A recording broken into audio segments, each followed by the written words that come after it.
On Valentine's Day, my girlfriend texted, "Going to dinner with the girls instead. We'll do something tomorrow." I replied, "Of course." Then I posted a video of me donating the jewelry I bought to a shelter. The internet loved it until she saw it. I'm not the kind of guy who makes a big deal out of Valentine's Day. To me, it's a Tuesday. But my girlfriend of 3 years, Jessica, was the opposite. For her, Valentine's Day was the Super Bowl of relationships. A day for grand gestures, expensive gifts, and, most importantly, a public performance of affection for her social media followers. I played along because it made her happy and I loved her. Or at least I thought I did. This year, I had gone all out. I'd made a reservation a month in advance at one of the best restaurants in the city. I'd ordered a ridiculous amount of flowers to be delivered to her office. And on my desk in a sleek, dark blue box sat a diamond necklace that had cost me more than my first car. I was ready to play my part in the grand theater of her Valentine's Day. At around noon on the day itself, while I was in the middle of a client meeting, my phone buzzed. It was a text from her. "Hey babe, so sorry to do this, but the girls are having a total meltdown about their boyfriends. We've decided to do an emergency Galentine's dinner tonight instead. I feel terrible, but they really need me. We'll do something tomorrow. I promise, love you." I stared at the text for a full minute, the words blurring together. It wasn't the cancellation that hit me. It was the casual, almost breezy way she did it. The complete disregard for my time, for the plans I had made, the assumption that I would just be there tomorrow, waiting patiently, and the phrase emergency Galentine's dinner. I knew her friends. The only emergency they ever had was a sale at their favorite boutique. I'm a patient man. I'm a financial analyst. My entire life is about observing patterns, and I had been observing a pattern with Jessica for months. The increasing sense of entitlement, the way she would talk about her friends' expensive gifts with a pointed, jealous tone, the subtle but constant digs about my boring job and my lack of spontaneity. This text wasn't an anomaly. It was the final data point in a very clear trend line. I typed back a simple 2-word reply. Of course, then I put my phone down, excused myself from my meeting, and walked back to my office. I sat at my desk and looked at the blue jewelry box. $5,000 of compressed carbon meant to be a symbol of my affection for a woman who had just traded it for a gossip session with her friends. A profound sense of clarity washed over me. The relationship wasn't just failing. It was a bad investment, and it was time to cut my losses. But I wasn't just going to walk away. She had made a public spectacle of her disregard for me. I was going to make a public spectacle of my newfound freedom. And I was going to use her own weapon, the court of public opinion, to do it. Update 1. The first part of my plan was simple. I called the restaurant and canceled our reservation. I called the florist and had them redirect the flowers not to my home but to the front desk of the nearest children's hospital. Then I took the jewelry box and left my office for the day. My destination was a place called The Haven, a well-known and highly respected women's shelter on the other side of town. It was a place for women and their children who were escaping abusive situations. A place that ran on donations and goodwill. I walked in and asked to speak to the director, a kind-faced, non-nonsense woman in her 60s named Margaret. I introduced myself and explained why I was there. I told her I had a Valentine's Day gift that was no longer needed by its intended recipient and that I wanted to donate it to the shelter. I told her they could use it however they saw fit, raffle it off at their next fundraiser, give it to a woman who was starting a new life with nothing. Margaret was taken aback. She opened the box, her eyes widening at the sight of the necklace. "This is incredibly generous," she stammered. "Are you sure?" "I've never been more sure of anything in my life," I said. Then I made my real move. I pulled out my phone. "Margaret," I said, "I know this is a strange request, but would you mind if I filmed this? I'm not going to show your face or the faces of any of the residents. I just want to say a few words. I think it might do some good." She was hesitant, but I explained my reasoning. I told her I wanted to use a moment of personal disappointment to create something positive to encourage other people to think about giving back. She eventually agreed. I set up my phone on a small table framing the shot so it was just me, Margaret's hands holding the open jewelry box and the shelter's logo on the wall behind me. Then I hit record. I kept it short, simple, and sincere. I didn't mention Jessica by name. I didn't talk about being dumped. I just told the truth, framed in the best possible light. "Hi everyone," I began. "My name is Alex. Today is Valentine's Day, and like a lot of people, I had plans. I bought these flowers and this necklace for someone I care about very much. But life happens and plans change. And I was left with a choice. I could be sad, or I could try to turn this into something good." I gestured to the necklace. "This was supposed to be a symbol of love for one person, but now it's going to be a symbol of hope for many. I'm here at The Haven, a wonderful organization that helps women and children get back on their feet. I'm donating this to them in the hopes that it can help them continue their incredible work." I looked directly into the camera. "So, if your Valentine's Day didn't go as planned today, I just want to say you're not alone. And maybe, just maybe, the best way to heal a broken heart is to help someone else mend theirs. Happy Valentine's Day, everyone." I stopped recording, thanked Margaret for her time, and left.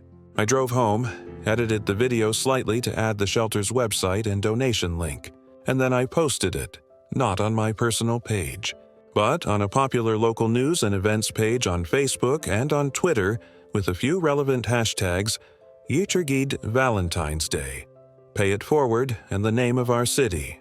Then I turned off my phone, poured myself a glass of whiskey, and waited for the internet to do its work.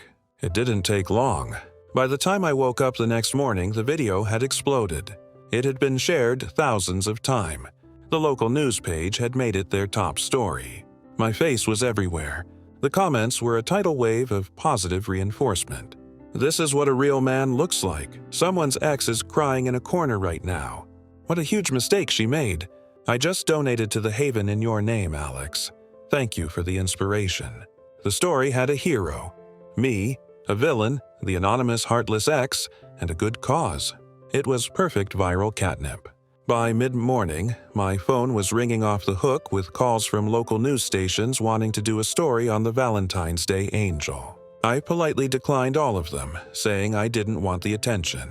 This, of course, only made me look more humble and heroic. The first contact from Jessica came around noon. It was a single baffled text. "My phone is blowing up. What did you do?" I didn't reply.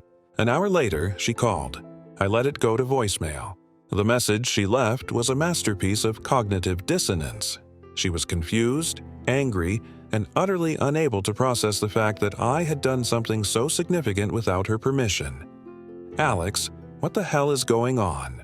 she said, her voice tight with suppressed rage. "My mom just called me asking if we broke up. That video is everywhere. You donated my necklace. The one you bought for me. You had no right. Call me back right now." Her necklace, the one she had never seen, never touched, never even known about. The sense of ownership, the sheer unadulterated entitlement was breathtaking. I still didn't reply. I was waiting for her next move. I knew it wouldn't just be anger. It would be a full-scale public relations war. And I was ready for it. Update 2. The counteroffensive began that afternoon.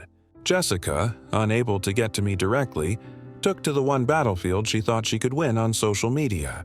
She posted a long rambling story on her Instagram, complete with a tearful selfie. The story was a work of fiction. She claimed that we had a minor disagreement and that in a fit of toxic manipulative rage, I had staged the entire donation video to publicly humiliate her and paint her as a villain. She said the necklace was a gift I had already given her and that I had stolen it back from her just to make my disgusting self-serving video. Her friends, her loyal Greek chorus of enablers, immediately jumped into action. They shared her post, adding their own commentary. "He's always been a controlling psycho. This is what she's been dealing with for years. This isn't charity, it's emotional abuse. Abuse. Don't fall for his act. She ditched him for one night to support her friends, and he does this. The man is a walking red flag." They tried to flip the script to recast me as the villain and her as the victim. It was a good strategy, but it had one fatal flaw. It was built on a foundation of lies, and I had the receipts. I didn't engage with them directly. That would have been messy and would have just fed the drama. Instead, I waited for a local news blogger, a woman who had written a particularly glowing piece about my donation, to reach out to me for comment on Jessica's accusations. When she did, I replied with a calm, factual statement and 2 pieces of evidence. My statement was simple. I am saddened by these false accusations, but I am not surprised. My only intention was to turn a disappointing situation into a positive one for a worthy cause. The decision to end my relationship was made after I received a text message from my then-girlfriend on Valentine's Day canceling our plans. As for the necklace, it was never in her possession. It was in mine until I gave it to the director of the Haven. The first attachment I sent the blogger was a screenshot of the time-stamped receipt for the necklace, which I had purchased on the morning of Valentine's Day. The second attachment was a screenshot of Jessica's text message to me, also from Valentine's Day, where she casually canceled our plans. The blogger updated her article within the hour. The new headline was scathing. Valentine's Day. Angel's ex accuses him of theft. Receipts tell a different story. The article laid out the timeline side by side. My purchase of the necklace at 10 a.m., her cancellation text at noon. My donation at 300 p.m., it was a simple, undeniable chronology of facts that completely dismantled her narrative. The internet, which had been momentarily confused by her accusations, turned on her with a vengeance. Her Instagram comments became a dumpster fire of public ridicule. So, you're mad because he donated a necklace you didn't even know existed after you blew him off on Valentine's Day? The entitlement is staggering. Girl, you didn't just fumble the bag, you threw it into a charitable furnace. This is a master class in how to turn yourself into the most hated person in the city in 24 hours. But I wasn't done. I had one more card to play. I had a suspicion that the emergency Galentine's dinner wasn't the full story. Her reaction had been too extreme, her lies too frantic. I hired a private investigator the same day I made the donation. I gave him the names of Jessica's friends and asked him to do one thing: find out where they really were on Valentine's night. It took him less than a day. He got credit card receipts and social media geotags. 2 of the friends were in fact together at a trendy new restaurant. But Jessica wasn't with them. She was at a completely different, much more intimate and expensive restaurant on the other side of town. And she wasn't alone. She was with her ex-boyfriend, a guy named Ben she had sworn was ancient history. The PI had a photo taken by an associate in the restaurant. It was a picture of them holding hands across the table. I held on to that photo. It was my insurance policy, my ace in the hole. I was waiting for the right moment to play it. Final update. The final act of this drama was a slow, painful implosion of Jessica's entire life. After her public humiliation, she deleted her social media. But the damage was done. The story was too big, too juicy. She became a local pariah. Her friends, the ones who had so eagerly participated in her smear campaign, abandoned her. They didn't want to be associated with the scandal. They started telling people she had lied to them, that they had no idea she was really with her ex-boyfriend. Her job was the next to go. She worked in public relations, an industry where reputation is everything. Her company, facing a barrage of negative attention online, quietly let her go a few weeks after the story broke. She was now unemployed, friendless, and a social outcast. But the worst was yet to come.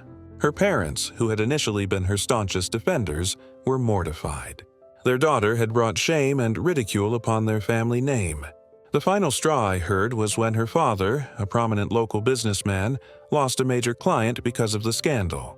They gave her an ultimatum. She had to get a real job, start paying her own bills, and publicly apologize to me. She refused, still clinging to the tattered shreds of her victim narrative. So they kicked her out. She was now, for the first time in her life, completely on her own. She had no money, no job, and nowhere to go, which is why 2 months after that fateful Valentine's Day, she showed up at my door. It was late, almost midnight. She looked like a ghost of her former self. The confident, entitled woman I had known was gone, replaced by someone who looked tired, desperate, and broken. She started with the tears, the apologies, the frantic promises to change. She told me she had made a terrible mistake, that Ben meant nothing, that she loved me. I let her talk for a full 5 minutes. When she was done, I didn't say a word. I just pulled out my phone and showed her the picture of her and Ben holding hands in the restaurant on Valentine's Day. Her face crumbled. The last of her lies had been stripped away, leaving only the ugly, undeniable truth. "I know everything, Jessica," I said, my voice quiet. "I've known since the beginning." She started begging then, a desperate, pathetic plea for a place to stay, for a little money to get back on her feet. I just shook my head. "You had a home," I said. "You had a man who loved you and provided for you, and you traded it all for a dinner with your ex. You made your choice, and now you have to live with it." I closed the door, leaving her standing on my porch. My revenge was never about the necklace. It was about showing her and the world the true value of things. She valued a momentary thrill over a lifetime of loyalty. I valued my self-respect over a relationship built on lies. And in the end, we both got exactly what we deserved.